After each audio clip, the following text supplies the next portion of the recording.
Medina की गलियों में सुकून था, लेकिन हजरत इमाम हुसैन के दिल में इत्तराब की लहर दौड़ रही थी। उनके नाना रसूल अल्लाह की अम्मत अब राह हक से हटने लगी थी। यजीद, जो फिस्क और फजूर में डूबा हुआ था, अब खिलाफत का दावेदार बन बैठा था। वो इमाम हुसैन से बेअत चाहता था, मगर इमाम जानते थे कि बियात का मतलब हक को बातिल के सामने झुका देना है, और यह मुमकिन न था। इमाम ने मदीना को खैर बात कहा और अपने अहले बीत और चंद वफादारों के साथ मुखा की तरफ रवाना हो गए। हज के अय्याम करीब थे, लेकिन यजीद के कारण दे वहां भी इमाम के खून के प्यासे थे। इमाम हुसैन ने हज को उम्रे में बदल दिया और कोफा की तरफ रवाना हो गए, क्योंकि कोफा वालों ने खुतूत भेजे थे कि हम आपके साथ हैं, आएं और हमारी रहनुमाई करें। मगर रास्ते में ही खबर आई कि कोफा के हालात बदल चुके हैं। मुस्लिम बिन अकील, इमाम के सफीर, शहीद कर दिए गए थे और कोफा यजीद की फौज के कब्जे में था। तब इमाम हुसैन ने काफिले को करबला में रोक दिया।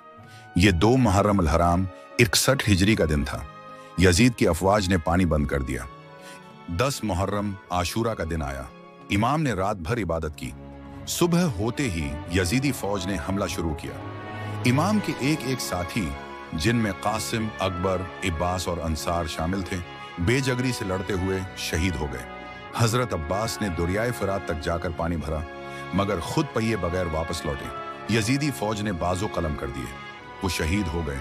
हजरत अली अकबर, इमाम के जवां साल बैठे, जब मैदान में उतरे तो दुश्मन उनके हिस्सन और शजाअत से कांप उठा, मगर वो भी शहीद हो गए।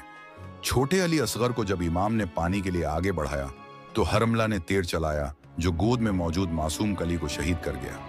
इमाम ने अपने हाथों से बेटे को दफन किया। आखिरकार इमाम हुसैन तन्हा रह गए, थके, जख्मी, मगर हौसले में पहाड़ की तरह मजबूत। उन्होंने मैदान में ललकारा, क्या कोई है जो नाना के निवासे का साथ दे? मगर जवाब सिर्फ तलवारों की चमक और नीजों की चमक थी। यजीदियों ने चारों तरफ से घेर कर इमाम पर हमला किया। आपके जिस्म पर नेज़े और तलवारें बरसने लगे। जालिम शम्मर ने आखिरकार गर्दन पर वार किया। जमीन करबला पर नवासा रसूल का पाकीज़ा खून बहा और आसमान तक फरियाद बुलंद हुई। इमाम की शहादत के बाद उनके अहले बेत को कैद किया गया। ज़ैनब बंत अली ने करबला का पैगाम कोफा व शाम के दरबारों में दिया। यजीद का चेहरा बेनकाब हो चुका था। ज़ैनब की खिताबत ने जुल्म के ईवान हिला दिए।